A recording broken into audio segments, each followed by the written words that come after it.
Empowerment Through Knowledge Publishing and Serena Stone present The Tequila Drinker's Guide to Health and Wellness Radio Hour with your host, author and medical Qigong educator, Serena Stone. Featuring the director of the Universal Healing Tao and author of dozens of books on natural health and longevity, Tao Master Mantak Chia. This show is for all of us who work hard and play hard. Those of us who are willing to try new things to improve their life, and those who will not tolerate victimization as an answer to health and wellness issues. And now, the Tequila Drinker's Guide to Health and Wellness, Episode 16, Animal Rights for Everyone, Part 2. Today's show is about our relationship to animals and the medical and physical benefits of having them in your life. Animal QiGigong has been in existence for thousands of years. Master Chia speaks often of our connection with nature, and Mike Fry goes deeper into the issue and gives great advice. Mike Fry is an animal advocate who teaches animal shelters how to end the killing of healthy or treatable pets. Today, he proves that some of us really are healthier with a little unconditional love.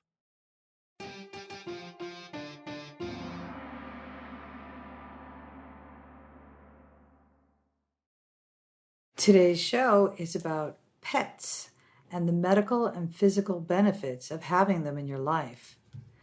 Mike Fry is an animal advocate who teaches animal shelters how to end the killing of healthy or treatable pets. He has worked in the animal welfare field for more than 20 years and hosts a national no-kill day to promote adoption in animal shelters across the USA.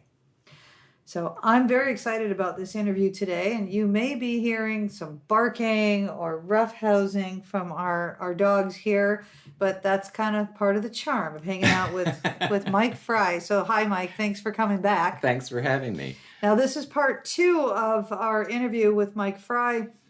And today, like I said, we wanted to talk about the healing benefits of having a pet in our life. It's a little obscure to some of our listeners. Like, okay, so a dog actually could be good for you. Or a cat. Or a cat. Or a lizard. Or a chicken. My favorite would be my pet chicken. But let's just get into that a little bit. Let's get into that a little bit more. You're expert on the health benefits of loving a pet or taking care of a pet. And I'd like to hear more about that. This is a show about health. So what do you have to share with our listeners? Why do we care about having a pet? Well, there's lots of reasons to care about pets. I mean, most of all, I just have an affinity for them and I want them around, and my life is better when they're here. But from a scientific perspective, it's fascinating that research has shown, for example, that children who grow up with pets in their homes grow up to be more empathetic. They score higher on IQ tests, and they're physically healthier. And there's all kinds of other benefits to having positive experiences with pets in our lives, especially when we're young and growing up. I mean, it teaches kids how to connect and empathize with another creature who doesn't speak our language and how to care for them properly. It teaches them about responsibility. And also, there's a medical benefit to the emotional bond that happens between human and pets. You know, most of our listeners know I'm an educator in medical Qigong, Taoist medical Qigong, but I'm also a girl, you know, and I've been studying psychology for decades. If you were to ask me, what do people really want? And this is just people. What do people really want? I would say it usually boils down to wanting that we want to love someone who loves us back. Now, I can't speak for everybody's pet, but my beloved Thor, rest his soul, would be happy to see me come back from taking the garbage out. Okay? Right. Yeah. And I tell you, it totally changed my life. My years with Thor as my buddy. Yeah. It was a totally different day. It was a different life. You get to experience with a dog or cat, what unconditional love is. That's what they offer it to us completely unconditionally. and in a way that we most people can bond with a pet at a deeper level oftentimes than they can with other people, and because they break barriers down, oftentimes in a safe way, because the pets aren't going to judge you. Children will tell their pets their deepest, darkest secrets, the things that they wouldn't tell anybody else.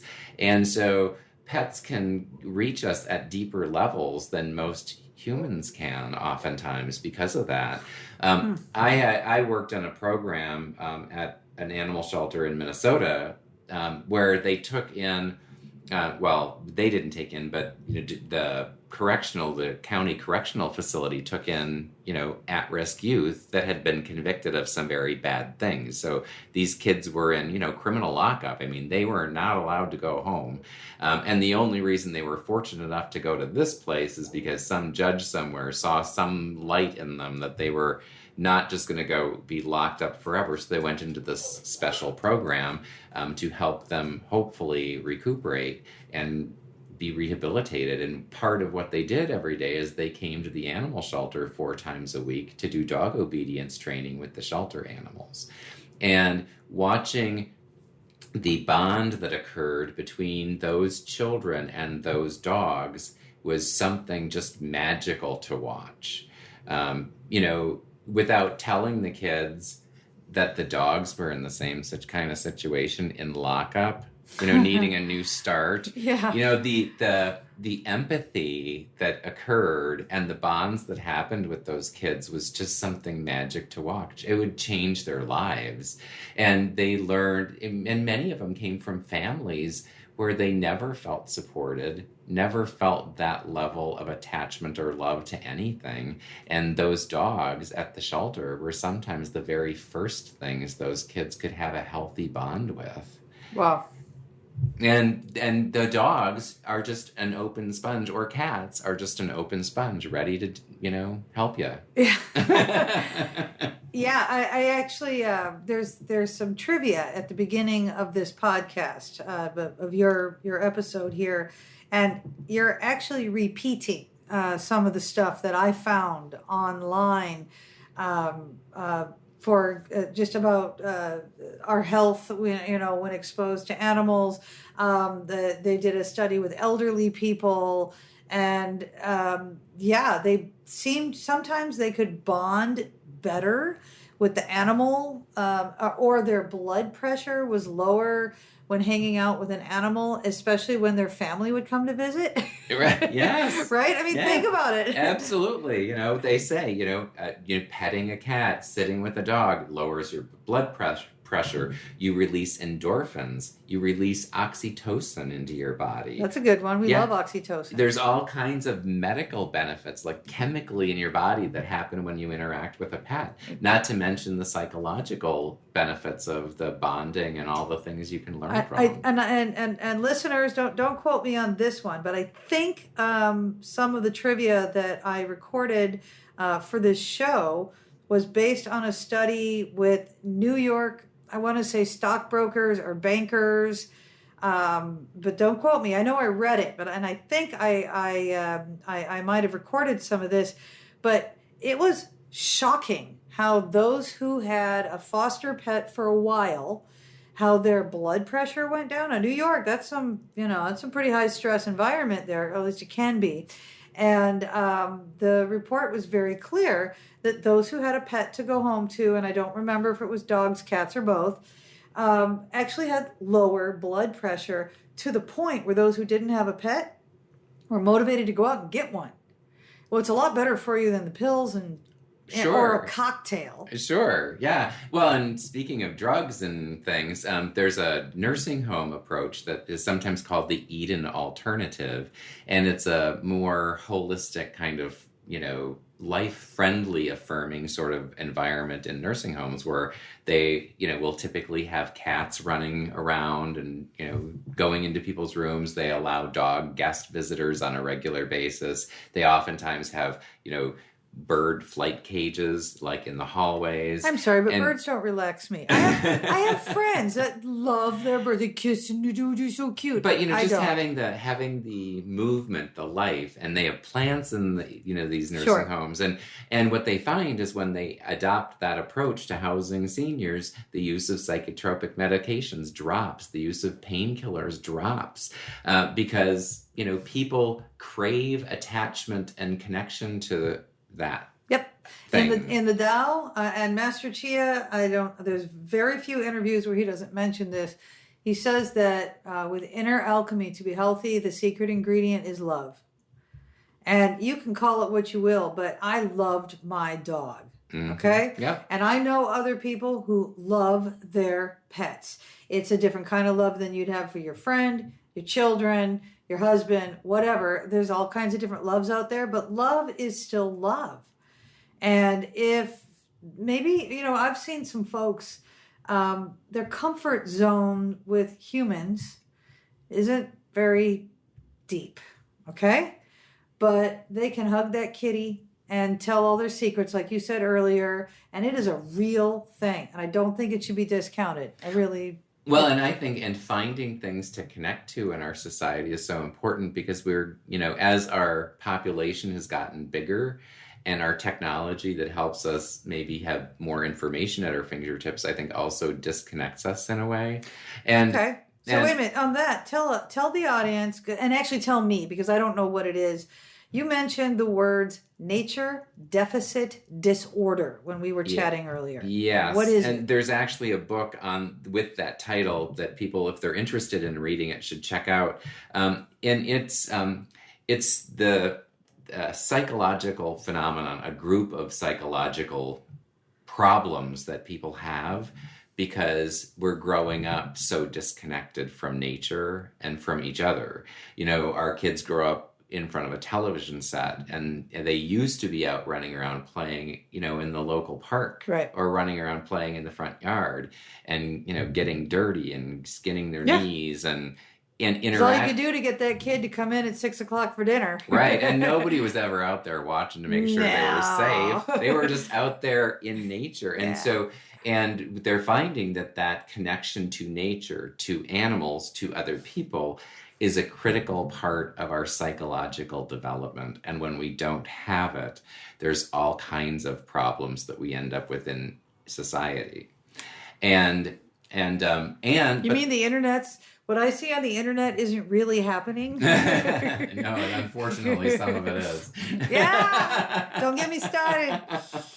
But what they find is that they actually can take people with these challenges that come from nature deficit disorder, and they will take them, oftentimes like adult prisoners who've done really horrible things and have really troubled backgrounds, and they take them out into these extreme wilderness experiences. Mm-hmm.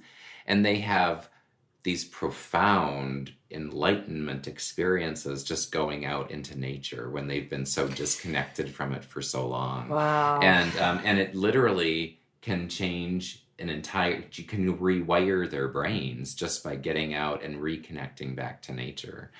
And, we've all had that experience where you're standing at the beach or looking out over a mountain top, or, at a river or at the Grand Canyon, where you just like take it in. Yeah. And you become one with nature in that moment. And it doesn't need to be hours. It could be a moment, and it stays with you forever. And for some people, they've never had that experience, or any of the smaller ones, because they've grown up in the inner cities and they've not been out playing in the parks. And we forget the other thing that's nice about those wilderness experiences. It reminds you that we are all connected, and we're connected to the earth. And there's a healthy thing that happens psychologically when you own and recognize and experience all of our connectedness. All right, let's be really clear with this one. You said, is it the No Kill Nation?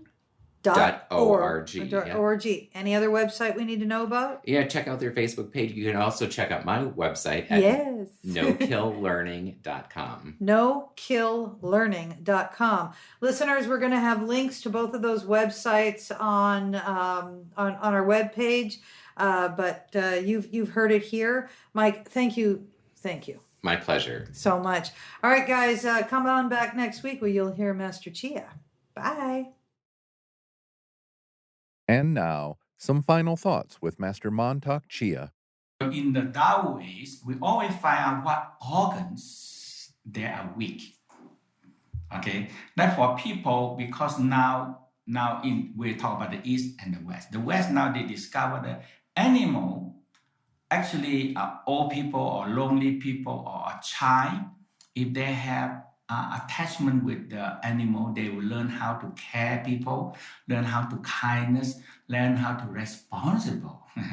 So children, they have to responsible if they want to raise a pet, because you have to take care of them, you have to clean out the stool, and you have to feed them, you have to wash them, you take them walk. You have to take care of responsible. Children, sometimes they don't have this responsible. And so like my child, when they want a pet, I say, are you responsible for? You want to walk them, we want to clean them, you want to feed them, you want to love them. If they say no, I say, okay, you're not responsible for. I can give you an electronic pet. When you don't feed them 3 days, they die. That's it. No? So now, so a lot of old people, and now we know that pet, cat, a dog, that's mostly, and now we have so many different kinds of pets, But the pet actually is our friends, and it brings us energy, bring us good energy out. So sometimes in the Tao meditation, when we smile down and we go down to take the animal, and when we see the animal hurt, okay, and when the animal that get hurt, they come to you, that means some part of your inner psychology need to be helped. So you taking a unicorn, or you taking a horse, or you taking a deer that hurt on the leg. That means some of your organ or the kidney, they need support. Okay, so now we know that what, for example, we say the kidney is weak. So the willpower are weak. And they need somebody to help them to have more willpower. And because the kidney holding the willpower. And also, kidney also holding the gentleness and calmness. So some people, when they see that, okay, this animal appear to me or inside me. So they sometimes we say, you take the spirit of the animal. Then we have the movie of Wizard of Oz. That means they are lacking. The lion, the fast lion, they no courage. They're missing something. And the strong man, they have no brain. They need something. And that's what the animal they are. They are telling us that what we are needing. And when we're dealing with animals, they are very sincere, they're very straightforward, but they have animal instinct, that's all. So sometimes you have to understand them. And animal only know true love. Really, you love him, you take care of them, they love you. Well said, Master Chia.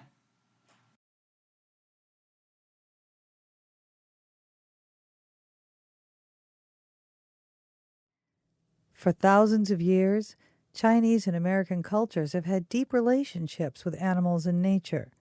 A great way to learn more about the connection between humans and animals is through storytelling. The Protection Animals record album is one we love, and a combination of spoken word and contemporary music.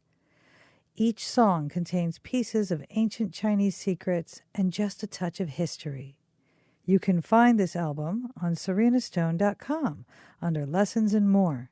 Then click on Music.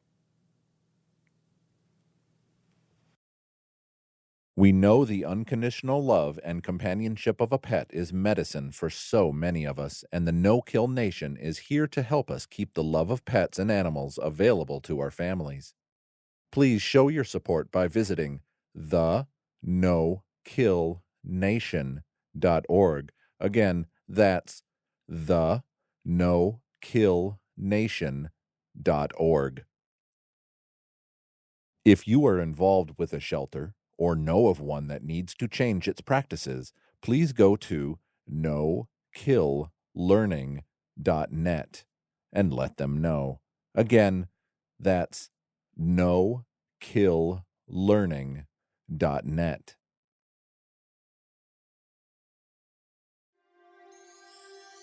Thank you for joining us on another Empowerment Through Knowledge adventure. Want to learn more? Find Master Chia at mantakchia.com. That's mantakchia.com. Find advanced learning materials, books, and more at serenastone.com. That's SARINASTONE.com. Thanks for listening, and if you like what you heard, please subscribe today. This podcast was produced by J.C. Warfield Productions in conjunction with the Echo Chamber Studio, Minneapolis, Minnesota.